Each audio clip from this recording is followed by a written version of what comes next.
Bueno, continuamos entonces, hermanitos. Estamos ya capítulo 10, versículo 19, en donde ahora nos está hablando, está cambiando, siempre con el mismo tema, pero ya es la otra idea, en donde hoy nos está hablando acerca de una transición, de un cambio hacia el nuevo santuario. Estábamos viendo siempre dentro del capítulo, versículo 1 al 18, cómo estos sacrificios judíos, que eran repetidos continuamente, no eran eficaces, mientras que Cristo, por medio de su sacrificio único, completó la obra redentora y se sentó a la diestra de Dios en espera de la consumación del plan divino. Eso es lo que vimos hasta el capítulo 18. Ahora, en el capítulo 19, lo que nos da son, versículo 19 en adelante, son enseñanzas y exhortaciones prácticas.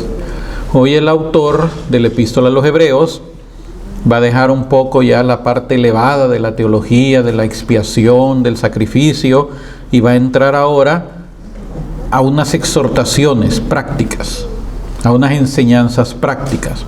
¿Se acuerda que decíamos en una de las sesiones anteriores que exhortación no quiere decir regaño, sino más que todo animar, o sea, dar una animación? La exhortación, pues sí, en algunas veces conlleva pues un llamado de atención, pero más que todo es animar. Entonces aquí nos va a dar en este capítulo, estos versículos, una exhortación, enseñanzas prácticas. Del versículo 19 al 21 nos habla del privilegio de entrar en la presencia divina por medio del sacrificio y el sacerdocio de Cristo. Ok. Tenemos pues, hermanos, plena confianza, dice el versículo 19, plena confianza para entrar en el santuario, en virtud de la sangre de Jesús. Ok, nos está hablando ahora ya de poder entrar al santuario. ¿Se acuerda que estábamos hablando cómo estaba dividido el santuario en el Antiguo Testamento? El atrio, que tenía el altar de bronce, la fuente, luego el lugar santo, donde pues el sacerdote entraba, encendía las lámparas, ponía el incienso, cambiaba los panes de la proposición cada sábado, pero no podía pasar al otro lado. Cuando Cristo muere y se rompe el velo, a partir de ese momento ya hay entrada directa. Tenemos acceso directo al trono de la gracia. El velo separaba la presencia de Dios. Entonces el judío, en sus oraciones que hacía, pues eran oraciones a un Dios inaccesible, a un Dios lejano, a un Dios que lo consideraba, pues el mismo Salomón dijo que habita en luz inaccesible. Pero Jesús nos enseña ahora a hablarle como Padre. Chocante para los judíos escuchar eso, porque para ellos Dios era, olvídese, inalcanzable. Pero ahora viene Jesús y les dice, no, yo soy hijo de Dios. Y ahora ustedes pueden llamarle Padre. Cuando ustedes oren, díganle Padre nuestro. Eso no lo aguantaban los judíos. Pero ahora viene Hebreos y nos está diciendo que ahora tenemos plena confianza para entrar en el santuario en virtud de la sangre de Jesús. Ya no una sangre de animalitos que no podían romper el velo, sino a través de la sangre de Cristo que rompe el velo, se rasca. Y el velo, se los explicaba, no era una tela, no era una telita, eran capas de piel, era grueso. Y el templo que construyó Herodes era muy alto, 15 metros más o menos de altura, y se rompe de arriba abajo. Humanamente no era posible. Entonces se rompe el velo para poder tener ahora entrada, acceso, dice el mismo Hebreo, dice acceso con confianza. Entonces ahora ya no es un Dios inalcanzable, sino que hoy es nuestro Padre, Abba. Entonces tenemos plena confianza por este camino nuevo y vivo, inaugurado por Él para nosotros a través de la cortina o del velo, es decir, de su cuerpo. Tenemos un sacerdote excelso al frente de la casa de Dios. Entonces nos da la exhortación, acerquémonos con corazón sincero. Ok, eso es lo que nos pide Dios.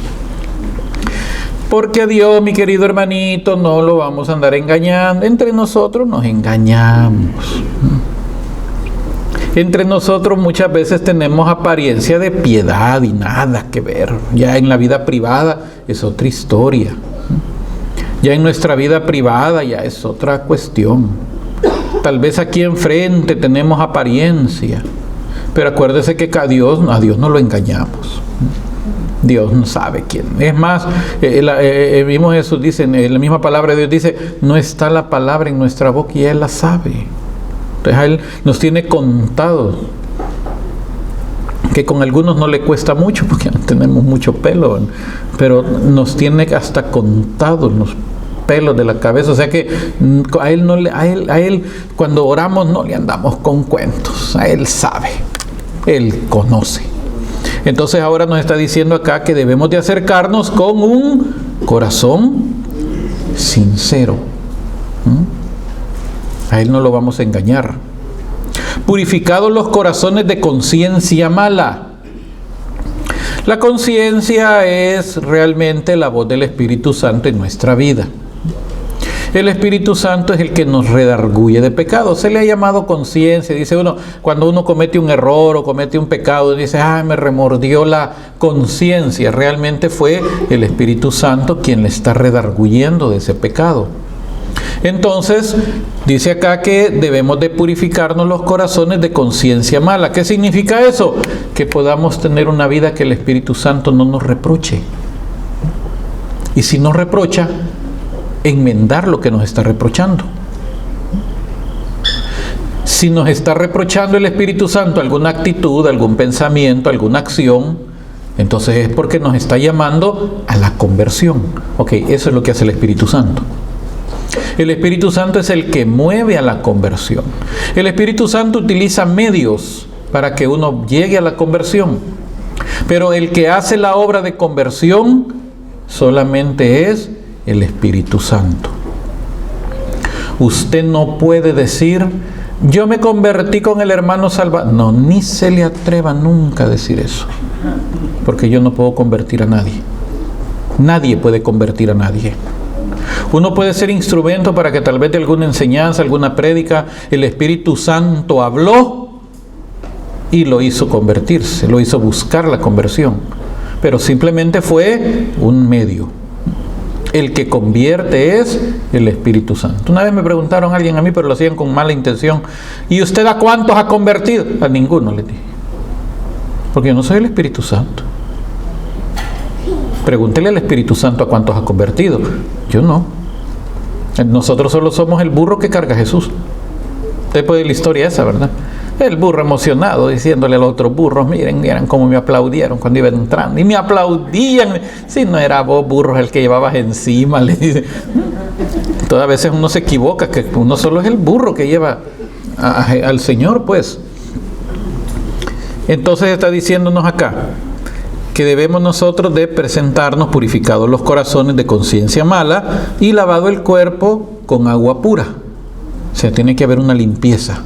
Los judíos hablaban y enfatizaban mucho la limpieza ritual. Por eso es que Jesús a ellos les reprocha, porque dice, miren, ustedes vienen y lavan lo de afuera, ustedes lavan los vasos, lavan los platos, ustedes se lavan las manos. Ahí donde algunos se equivocan y dice, se lavan las manos hasta el codo. Entonces dicen, sí, es que para el judío la mano era desde aquí hasta el codo. No, la mano es aquí, la muñeca y el brazo. O sea, la idea era que ellos se lavaban hasta el codo. O sea, cuando se lavaban las manos, no era solamente un lavar de manos, sino que eran tan exagerados que se lavaban el brazo, el antebrazo. Se lavaban hasta el codo. Y no se secaban para no volverse a ensuciar. Dejaban que se secara sola. Pero hacían todo un ritual. Entonces un día invitan a Jesús, y Jesús dio un solo, se sentó en la mesa y empezó a meter la mano en el plato. Y todos espantados, ¿y por qué no hiciste todo el ritual, el ceremonial de ir y mojarte las manos y que el agua escurriera? Porque ustedes solo limpian lo de afuera, les dijo. Como eso era bien lindo para hablar. Ustedes solo limpian lo de afuera. Lo importante no es lo de afuera, lo importante es estar limpio de adentro. Y el que está lavado no necesita estarse lavando a cada rato. Está limpio. Entonces por eso está diciendo acá, lavado el cuerpo con agua pura. Por eso es que el bautismo es llamado el baño de la regeneración. Entonces el bautismo nos lava del pecado. El sacramento de la reconciliación nos limpia de las manchas que vamos agarrando en el camino. Entonces tenemos que mantener siempre purificados los corazones de conciencia mala y lavado el cuerpo con agua pura. Entonces nuestra vida tiene que ser una constante de estarle pidiendo a Dios a cada momento: Señor, ten misericordia. Y no solo de mí. Por eso el Señor, cuando le revela a Sor Faustina, le dice que tenía que decir: ten misericordia de nosotros y del mundo entero. Pedir misericordia también para los demás, no solo para mí, porque todos somos iguales, hermano.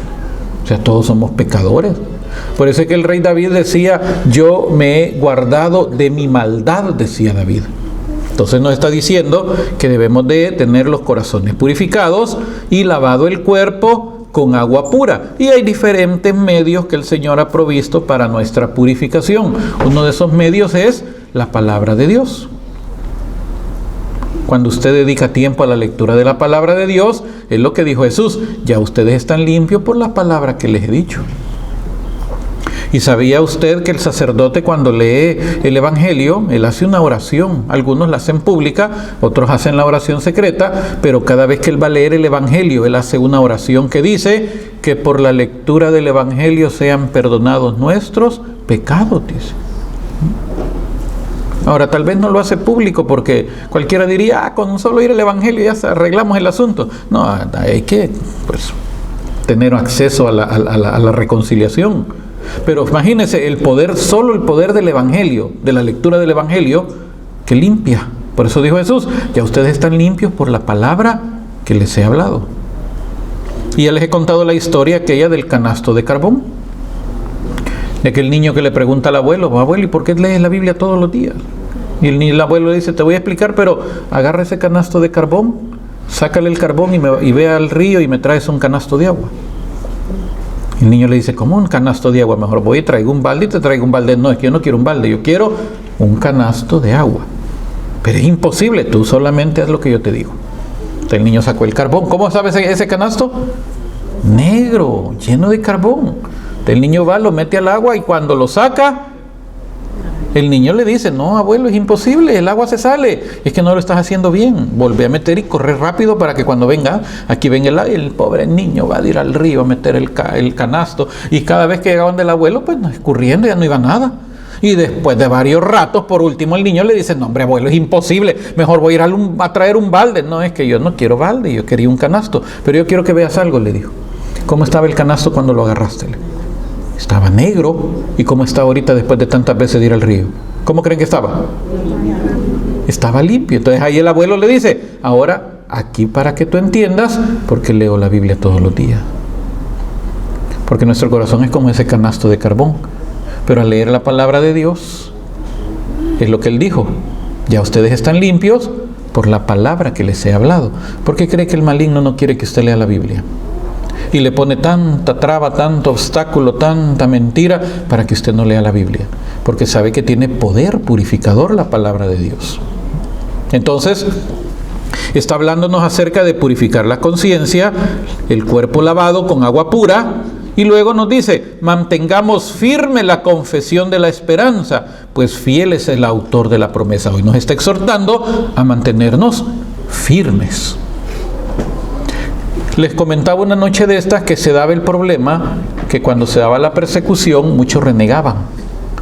Cuando terminaba la persecución y querían regresar, estaban los rigoristas que decían: no, esos no tienen derecho de volver a entrar, esos no pueden entrar nunca. Y estaban otros que eran muy misericordiosos y decían: ¿cómo no, pobrecitos? Hay que dejarlos entrar. Entonces decían aquellos: sí, pero si dejamos entrar a todo el que reniegue y luego viene, entonces aquí se va a hacer un carnaval, pues todos van a renegar y después vienen. Entonces ahí empezaron a poner reglas, disciplina.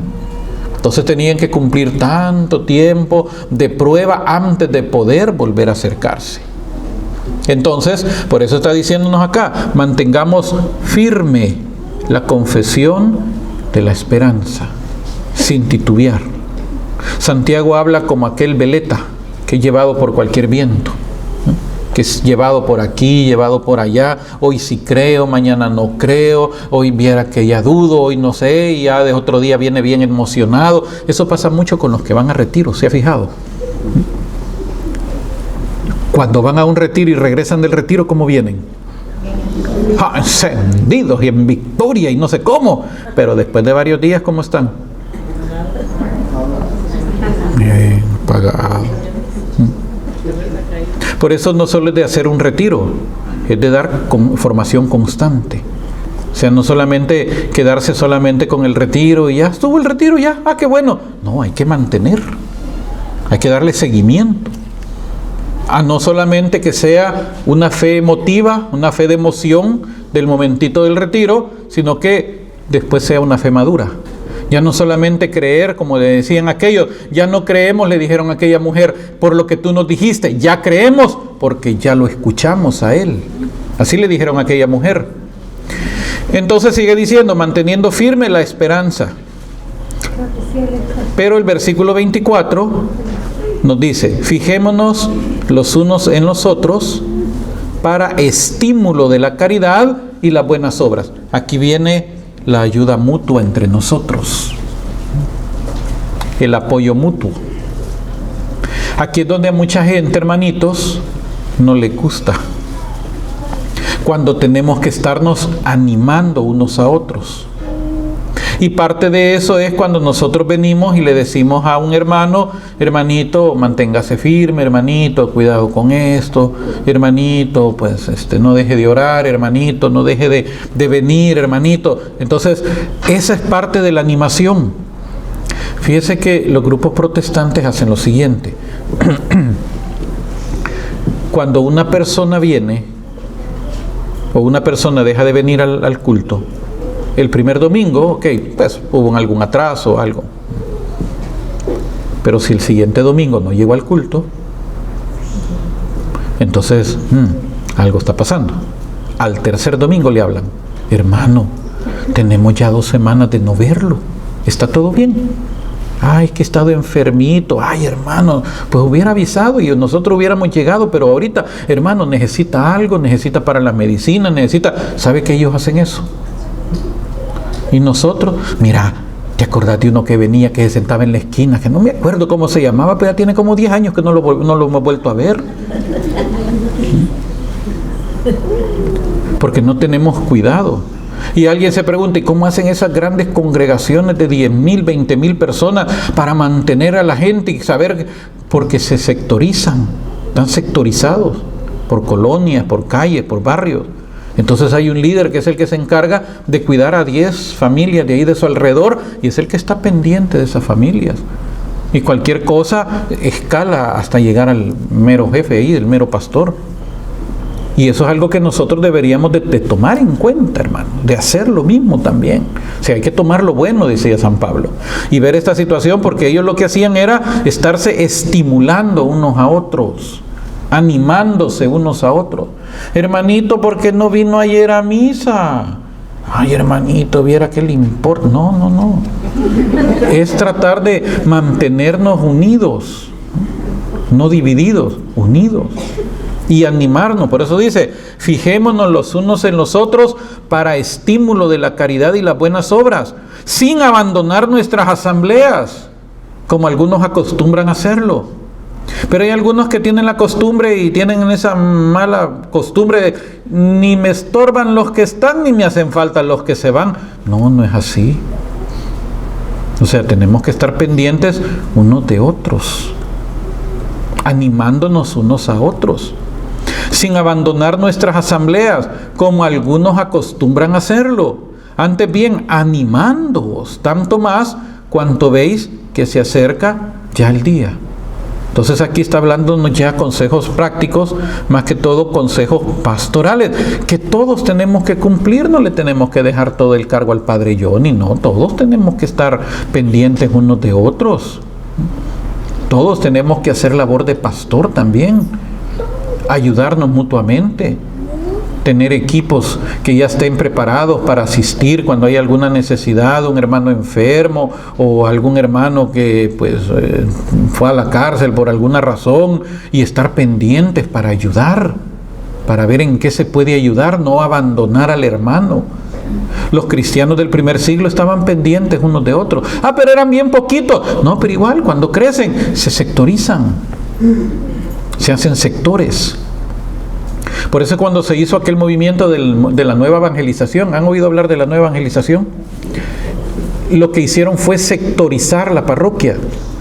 Entonces está el sector 1 que agarra ciertas calles, el sector 2 que está en otra colonia, el sector 3, y cada sector tiene un coordinador, hasta incluso algunos lugares hasta tienen una pequeña capillita donde se reúnen a rezar, y cada cierto tiempo el sacerdote se va turnando para irles a celebrar misa en esa capillita, pero ellos tienen incluso su misa. Por ejemplo, yo estuve en una parroquia que estaba trabajando con la nueva evangelización y estaba sectorizada así. Entonces estábamos en un sector, había una coordinadora de ese sector. Entonces la misa de las 11 era la misa del sector donde nosotros vivíamos. Entonces ese día todos los del sector íbamos a esa misa. Estaban de esa manera organizados. Entonces para el párroco era más fácil atender a las ovejas porque estaba el coordinador, había otro subcoordinador, que ellos estaban pendientes de las ovejitas, y los otros casos se los llevaban al párroco, y de esa manera el párroco estaba más atento también de todas las situaciones. Y todo el objetivo es animarnos, viendo que el día se acerca. Ahora, en el versículo 26 vienen otras exhortaciones que sí ya se pone fuerte. Ahora, aquí vienen advertencias acerca de los peligros de la reincidencia. Claro, Hebreo se pone muy drástico, el autor de la epístola se pone muy drástico. Hoy se ha suavizado esto, pero aquí se ha puesto muy drástico.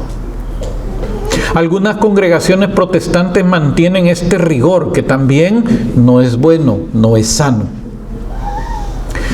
En la congregación donde yo estuve, como les comenté una noche de estas, si alguien caía en pecado, había un proceso de restauración, un proceso de disciplina. No podía sentarse adelante, tenía que sentarse atrás. No podía participar de la Santa Cena si tenía privilegio, ya sea de dar clase o de cantar o de dirigir algún grupo de oración. No podía realizar nada, tenía que estar sentadito como cualquier recién convertido. Y después de cierto periodo de tiempo, pues ya se podía ir evaluando si ya podían volver a entregársele algunos privilegios, pero poco a poco empezaba de cero otra vez. O sea, un proceso de disciplina, empezaba de cero. Pero hay otras congregaciones que son más drásticas. Y tomando este versículo que vamos a leer ahorita, han llegado a poner un rigor demasiado fuerte. O sea, ponen mucho rigor, pero también se olvidan de la misericordia de Dios, de la reconciliación. Entonces tenemos que mantener un equilibrio. Versículo 26. Porque si voluntariamente pecamos después de haber recibido el conocimiento de la verdad, ya no queda sacrificio por los pecados. ¿Qué significa esto? Bueno, yo decidí pecar, yo decidí apartarme, yo decidí caer. Entonces ya no queda más sacrificio por los pecados, porque al momento que yo hice eso, yo decidí voluntariamente apartarme de Dios. Y sigue diciendo, sino la terrible espera del juicio y el fuego ardiente, pronto a devorar a los rebeldes. Entonces aquí se pone con un rigor muy fuerte. Muy fuerte. Si alguno viene y voluntariamente peca, ya no hay más perdón, sino que le espera juicio, infierno.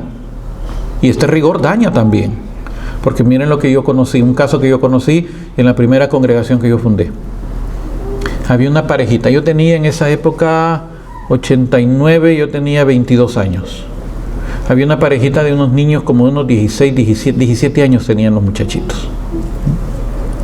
Vivían en un cuartito de mala muerte, que no tenían ni para comer. La muchachita había salido embarazada del muchachito, eran novios. Pero bueno, pecaron, cayeron. La niña salió embarazada, pero los papás de estos muchachitos pertenecían a una de estas sectas rigoristas. De esas sectas que enseñan que el que peca sufre el infierno, ya no hay perdón, porque malinterpretan este versículo. Por eso dice, si alguno voluntariamente, si pecamos después de haber recibido el conocimiento de la verdad, ya no queda sacrificio por los pecados, sino la terrible espera del juicio y del fuego ardiente pronto a devorar a los rebeldes. Entonces esta niña, cuando se descubrió y que estaba embarazada, fueron expulsados públicamente y maldecidos públicamente en su congregación por sus mismos padres, por la congregación.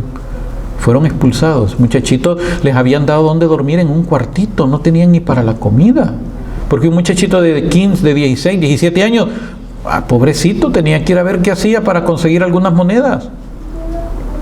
Entonces nosotros los empezamos a visitar y les dijimos, no hombre, miren, vayan donde nosotros, pídanle perdón a Dios, reconcíliense y vénganse con nosotros. Y el muchachito nos dijo, no, es que nosotros ya no tenemos perdón, ya nosotros lo único que nos queda es esperar el día de nuestra muerte para irnos al infierno, porque eso es lo que les habían enseñado. Fíjense qué terrible, esas sectas se vuelven también drásticas, dañan la fe de mucha gente. Mire, costó varios meses hasta que los hicimos entrar en razón que podían todavía tener acceso al perdón de Dios. Pero hay que entender el contexto en el que Hebreos se los está diciendo acá. Si alguno viola la ley de Moisés es condenado a muerte, porque hay que entender a quiénes estaba dirigida esta carta, a judíos, que eran muy drásticos, que eran muy, ¿cómo decirle?, disciplinados. Si alguno viola la ley de Moisés es condenado a muerte sin compasión por la declaración de 2 o 3 testigos. ¿Cuánto más severo castigo pensáis que merecerá el que pisotee al Hijo de Dios y profane la sangre de la alianza que le santificó y ultraja el Espíritu de gracia? Pero hay que entenderle la parte positiva a lo que está diciendo. Miren, si la ley de Moisés era condenado, aquel que la violaba, imagínense ahora con nuestro pecado estar pisoteando la sangre de Cristo. Y después de haber gozado la salvación, haber disfrutado la promesa de salvación, venir y apartarnos de la verdad. Y apartarnos de la fe. Ahí es donde se comete el pecado de apostasía. Hay 3 pecados graves dentro del cristianismo: la herejía, la apostasía y el cisma. Algunos no tienen claros los conceptos y por eso vienen y acusan a los protestantes de herejes. Realmente la herejía no aplica tanto a los protestantes, sino a los que estamos adentro. Porque la herejía es la negación pertinaz de verdades de fe. Entonces vengo y yo digo, yo soy católico, pero yo no creo en, o sea, una doctrina católica, eso me convierte en un hereje, aunque esté dentro de la iglesia. Soy un hereje. Y dentro de la iglesia hay muchos herejes.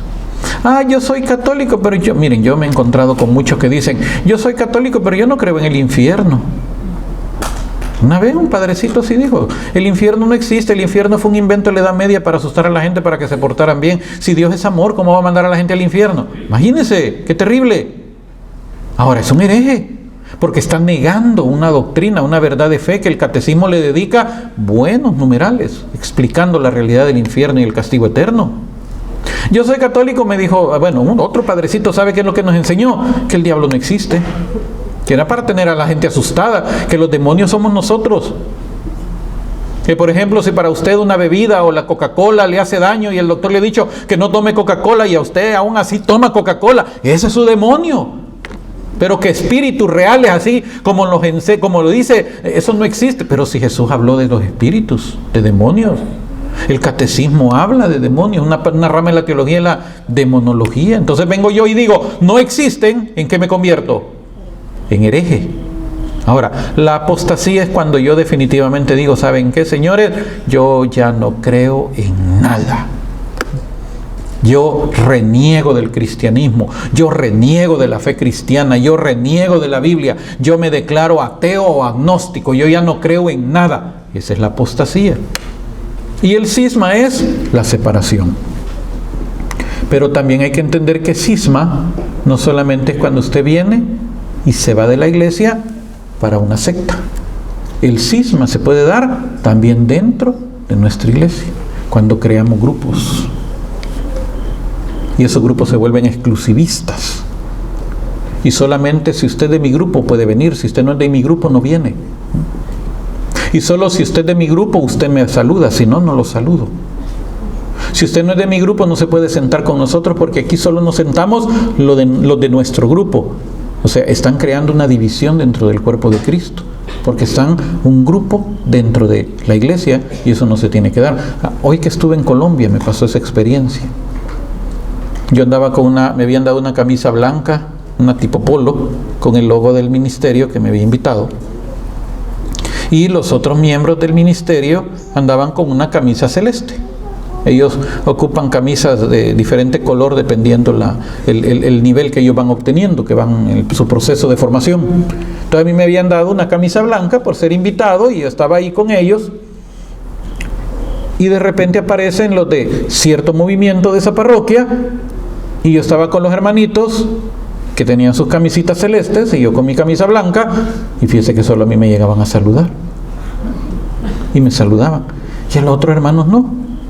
Pero yo en el momento yo pensaba que me llegaban a saludar porque como yo era el invitado en la parroquia, yo iba a estar hablando ahí y a lo mejor pues a los otros hermanos pues ya los conocían también. Entonces yo dije, pues solo a mí me vienen a saludar, pues soy el invitado. Hasta que después me dijo, el coordinador me dijo, ¿se da cuenta de lo que está pasando? Me dijo, solo a usted los saludan y a nosotros no, me dice. Porque usted anda con camisa blanca igual que ellos y nosotros no, a nosotros no nos saludan. Era cierto, fíjese. Y a la hora de la paz, a la hora de misa, solo a mí me llegaron a dar la paz, fíjese. Y querían que me sentara con ellos. Esos cismas tenemos que evitarlo. A mí me ha pasado que me dicen, hermano, ¿y usted es de nuestro movimiento? Y les digo, no, pues usted no puede venir a predicar a nuestro grupo. ¿Y por qué? Les digo yo, que ustedes tienen otra doctrina. No, pero usted tiene que ser de nuestro movimiento. Sí, pero ustedes son dentro de la iglesia, ¿son católicos o qué son? Porque solamente que ustedes no sean católicos, yo no puedo ir a predicar de ustedes porque yo solo predico en la iglesia católica. Ahora, ¿son católicos? Sí, pero si no es de nosotros, entonces ustedes son sectarios, les digo yo. Ustedes son un cisma dentro de la iglesia. Y eso están haciendo muchos. Cuidado con esas situaciones. Entonces, por eso está diciendo acá que nosotros debemos de tener mucho cuidado porque hay muchos que están llegando a esos rigorismos. Entonces está el pecado de herejía, de cisma, de apostasía. Cuando caemos en esos rigorismos, perdemos el espíritu de gracia. Es cierto, se ofende el sacrificio de Cristo. Está poniéndose rigurosa ahorita la epístola a los hebreos. Pero hay que entender también que la misericordia de Dios es grande. Y que para poder tener acceso a la misericordia de Dios tenemos que ir con un corazón contrito y humillado. Si hemos pecado, tenemos que reconocer y confesar nuestro pecado con el propósito de no volver a caer. De eso se trata. Porque de nada sirve pedir perdón y luego volver a lo mismo. No sirve. Versículo 30. Pues conocemos al que dijo, mía es la venganza, yo daré lo merecido. Y también el Señor juzgará a su pueblo. Pero mire la exhortación del versículo 31. Este nos debe de hacer pensar a nosotros. Es terrible caer en las manos del Dios vivo. Ahora lo que se ha hecho es una alcahuetería todavía peor. Porque hoy se está predicando una misericordia falsa. Hoy se han ido al otro extremo. Y como dicen, los extremos son malos. O sea, no podemos ser rigoristas en extremo, pero tampoco podemos ser complacientes en extremo. Entonces ahora se está enseñando que no, hermanito, Diosito es misericordiosito y que no importa, usted siga, hermanito, usted ya ve que Dios nos ama como somos. Dios nos ama como somos, pero no quiere que seamos iguales. No quiere que sigamos iguales. Entonces hoy no se le predica a la gente de pecado. Dese cuenta, muchos predicadores no tocan estos temas. Porque cuando se toca el tema del pecado, el tema del adulterio, del homosexualismo, el tema del aborto, cuando se tocan estos temas, la gente se ofende. Cuando yo he tocado el tema del infierno, mucha gente se va de la predicación. Porque no están acostumbrados. Por eso yo siempre les digo a los hermanos, miren, Desde ya les digo, cuando voy a hablar de ese tema, desde ya les digo que voy a hablar del infierno, así que para que no estén interrumpiendo a los hermanos cuando se vayan a media prédica, mejor váyanse ya, les digo yo. Porque yo voy a hablar del infierno. Porque si hay mucha gente que no quiere que se hable del infierno. Ay, usted parece protestante porque solo el infierno habla. Pero si Jesús habló del infierno, ¿no habló del infierno Jesús? ¿No habla la Biblia del infierno? El catecismo no habla del infierno. Pero la gente no quiere que se le hable del infierno, sino que miren, aquí hablemos cosas bonitas, pajaritos, maripositas, florcitas, hablemos cosas bonitas, pero no hablemos de esas cosas, porque es muy feo, la gente se molesta. Que se molesten, que se ofendan. Ellos están ofendiendo a Dios y se ofenden porque se les habla que tienen que corregir su vida. Entonces ese es el problema que estamos viviendo, porque dice claramente el versículo 31, es terrible caer en las manos del Dios vivo, y así vive mucha gente. No se ponen a pensar que un día van a estar frente a Dios, ¿y qué va a pasar? Sorpresa se van a llevar cuando le digan, pero Señor, a mí me dijeron que tú eras todo amor. Sí, pero también es fuego consumidor. Entonces uno tiene que aprender a buscar ese equilibrio. Versículo 32. Traed a la memoria los primeros días en que después de ser iluminados hubisteis de soportar un duro y doloroso combate. Ahora nos va a empezar a hablar acerca de todos aquellos que vivieron en aflicción, que han soportado las pruebas, y eso, que en ese momentito las persecuciones todavía no se habían puesto fuertes. Sí, ya había persecuciones, pero no al nivel que después llegaron, hermanos. Ya cuando aparece Decio, cuando aparece Diocleciano, cuando aparece Marco Aurelio. Ustedes vieron una película, y hace muchos años salió esa película que se llamaba El Gladiador, ¿se acuerdan de esa película? Y en esa película vino Marco Aurelio, era el César, y le quería dejar el trono a Máximo, no sé qué, que era uno de sus generales, porque su hijo no era pues muy normal que se diga. Entonces vino al final, el hijo lo mata al mismo papá para quedarse con el imperio. Esos existieron, Marco Aurelio. Dentro de la historia, Marco Aurelio fue un hombre que le dio mucha prosperidad a Roma, pero era enemigo cruel de los cristianos. Durante el gobierno de Marco Aurelio, miles de cristianos fueron martirizados. Fueron cruel con los cristianos. Y su hijo Cómodo también fue cruelísimo con los cristianos. Solamente eso de las fieras, cuando los tiraban a las fieras, cuando los mataban a través de esos animales. Y el pueblo se divertía, el pueblo miraba eso. Y el pueblo se enardecía cuando los leones venían. Por eso dijo San Ignacio de Antioquía, miren, por favor, déjenme, y si ven que estoy flaqueando, no me ayuden, déjenme, yo quiero ser trigo molido en las fauces de las fieras, dijo, quiero que me trituren.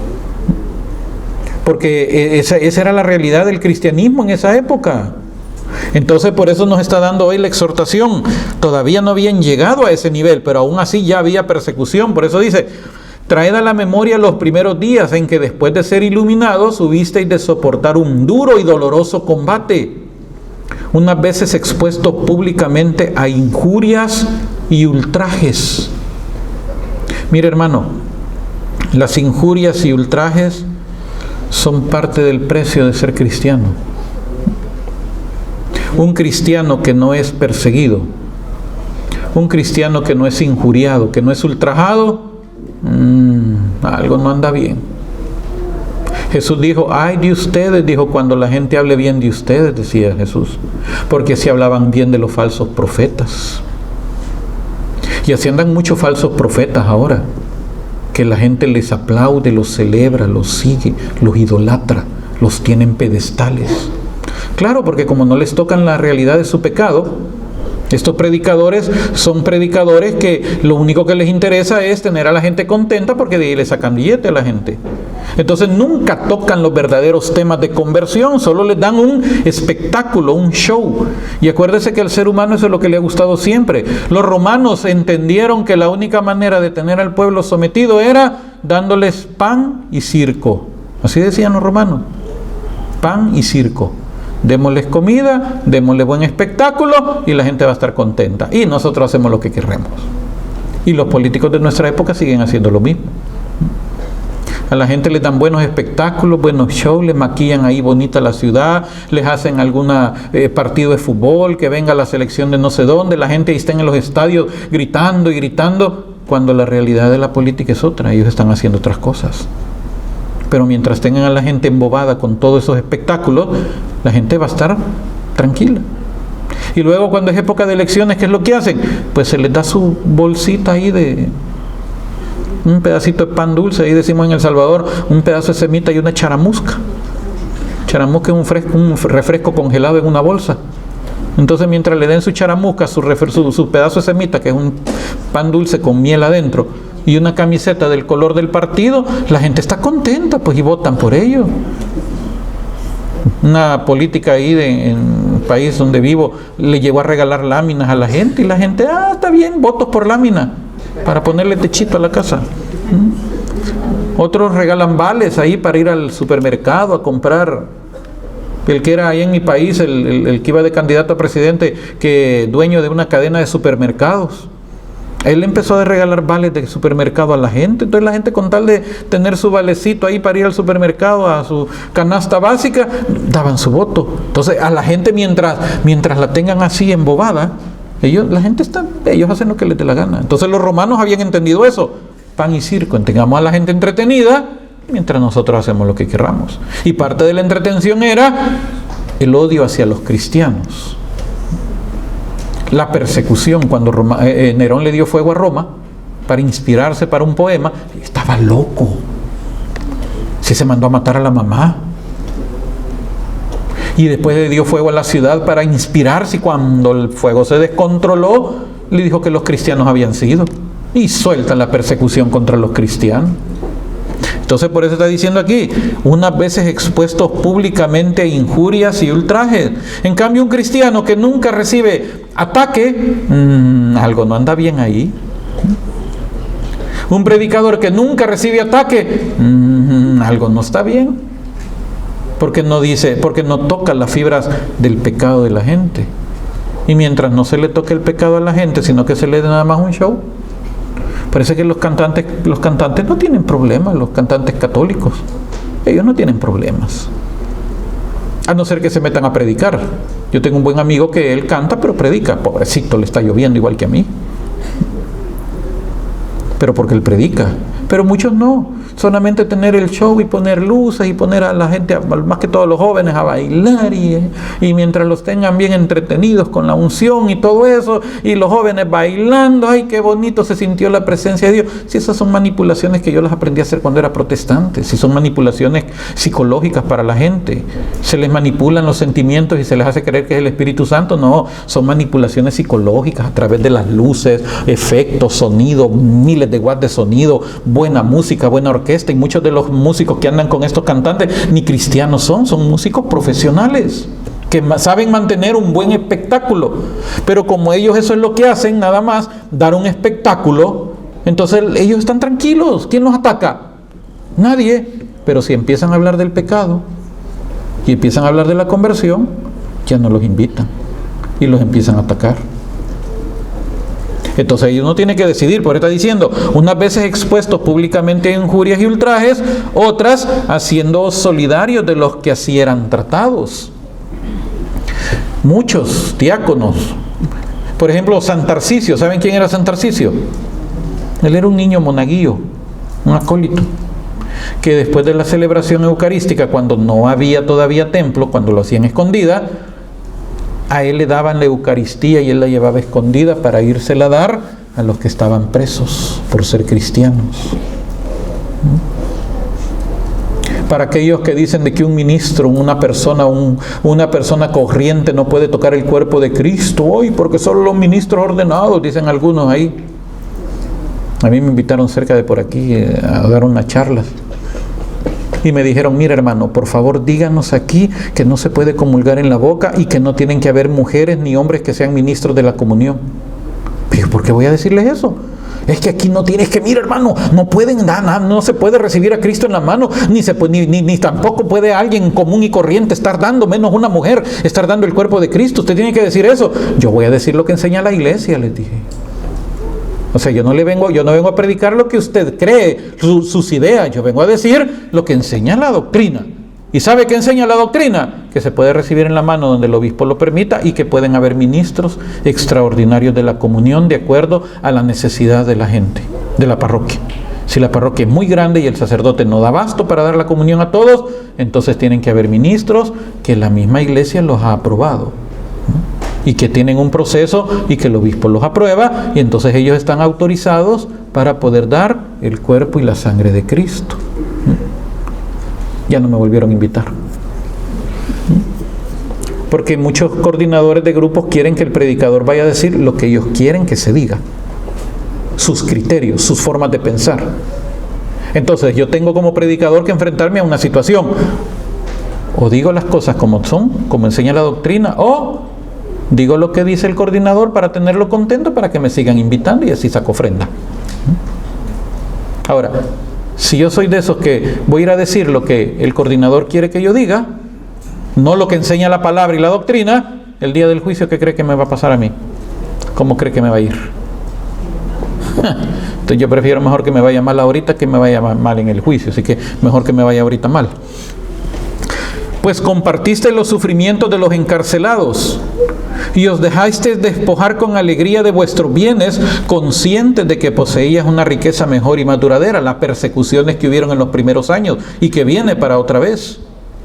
Pero luego el versículo 35 dice: no perdáis ahora vuestra confianza, que lleva consigo una gran recompensa. O sea que tenemos que estar nosotros pensando que todo lo que ocurre, un día vamos a ser recompensados. Un día hay una corona, así dice la Biblia, que hay una corona para nosotros, y la corona tiene perlas. Y cada buena obra que usted hace, cada acción, cada palabra que usted dijo que ayudó para la conversión de otro, son perlitas que se van ganando en la corona. Entonces todo lo que hacemos para el Señor al final tendrá su recompensa. Por eso está diciéndonos claramente aquí este versículo, de que no debemos de perder nuestra confianza, que lleva una gran recompensa. Ahora termina este versículo, ya para ir terminando esta sesión, y el versículo 36 nos está hablando ahora de una espera escatológica. Escatología es los eventos futuros, lo que va a venir. Entonces hoy nos está hablando acerca de una espera escatológica, una espera de lo que viene. Tenéis necesidad de paciencia para cumplir la voluntad de Dios y conseguir así lo prometido. La paciencia es clave en nuestro caminar como cristianos. Nuestra fe tiene que llevar paciencia. Abraham, y lo vamos a ver en la próxima sesión, cuando estemos hablando acerca de la fe, Abraham tuvo paciencia. Y las lecturas, precisamente de las lecturas diarias de estos días, está hablando acerca de la paciencia de Abraham, que no tuvo nada, o no tuvo en cuenta su cuerpo, que ya estaba ya casi como muerto, sino que se sostuvo en fe. Entonces está diciéndonos que tenemos que tener necesidad de la paciencia para cumplir la voluntad de Dios y conseguir así lo prometido. Y luego nos da una frase bien interesante: porque todavía un poco, muy poco tiempo, y el que ha de venir vendrá sin tardanza. Esa era la espera del cristiano en esa época, y tiene que ser la espera de nosotros ahora. Cristo viene, y Cristo viene pronto. ¿Cuándo? No sabemos, pero puede que venga hoy. Y si no viene hoy, puede que nosotros vayamos. Ese es el asunto. Puede que venga hoy, puede que nosotros vayamos. Por eso dice aquí claramente: un poco tiempo, muy poco, el que ha de venir vendrá sin tardanza. La vida del hombre son 70 años, en lo más robustos 80, dice el Salmo. O sea que cuando ya nos vamos acercando a los 70, ya hay que ir pensando. Y si ya pasamos de los 70, estamos en tiempo extra, es como el partido de fútbol. Tiempo reglamentario son 90 minutos, pero si está 0-0 el partido y es final, tiene que haber un ganador. Ya terminaron los primeros 90 minutos, hay que irse a tiempo extra. Por eso dice, la vida del hombre son 70, ahí está el tiempo normal, tiempo reglamentario. En lo más robusto 80, ahí está el tiempo extra. Ahora, ¿y si terminamos los 80 y todavía Es como cuando terminan los 30 minutos de tiempo adicional. ¿Qué sigue después? Los penaltis. Ya sabemos que una vez falló uno el penalti y se acabó el partido. Igual nos pasa a nosotros. Después de los 80, cualquier momentito nos meten el gol y se acabó. Ya estamos en los penaltis. Entonces tenemos que tener claridad en ese sentido, hermanos. Por ejemplo, yo tengo 52. O sea que yo estoy más cerca. Y cada año estoy más cerca. Y el que ya tiene 70, ya llegó al límite. Ahora, si le da Dios 10 años más, téngalo por ganancia. Pero con todo, ¿sabe qué dice San Pablo? Con todo, es mucho mejor estar con Él que estar aquí. Es mucho mejor estar con Él. Entonces está diciendo, muy poco tiempo el que ha de venir vendrá sin tardanza. Mi justo vivirá por la fe. Mas si es cobarde, mi alma no se complacerá en él.